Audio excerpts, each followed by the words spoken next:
Alright mga bossing, so magandang araw. Ito yung ating idol oh. Outfit check oh mga boss. Galanteng-galante yan. Nakaginto yan mga boss. Tapos naka Seiko 10. Bagong-bago yan mga bossing. Then yung mag niya, naka Starbucks. Pakita mo dol. Yun. Tapos naka H&M pa yan mga bossing oh.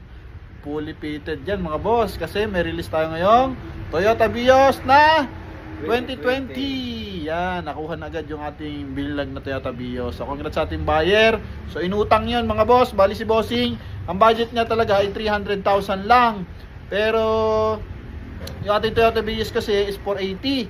So si bossing hindi na pinadaan ng financing, in-house na lang ng ating dealership mga boss. Yan. Kaya 180 yung utang ni bossing. Wala nang chattel mortgage.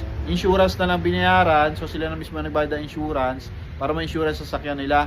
Tapos mababa na interest. Utang na sa mismong dealer. So sa ating mga buyer dyan na mayroong budget na kalahati or 70% yung pan-down nyo mga boss. So pwede yan dito kay Idol oh. Yan, tapos yan, makikita nyo pa yung gandang lalaking nang yan, yung yaman nang yan.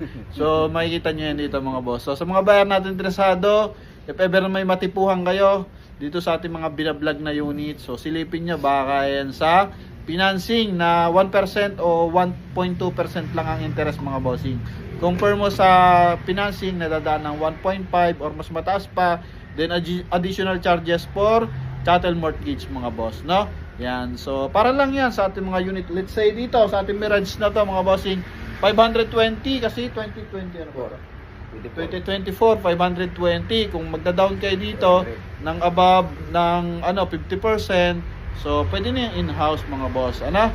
Yan. Pero syempre, upon CI pa rin yan ni bossing nung ating may-ari ng dealer. Then yun nga, makapagpa-picture na kayo dito sa ating idol na to. So may Facebook page din yan, tsaka YouTube, Jong Carnaper TV. Tama ba? Jongcar TV lang pala, kala ko Carnaper mga boss.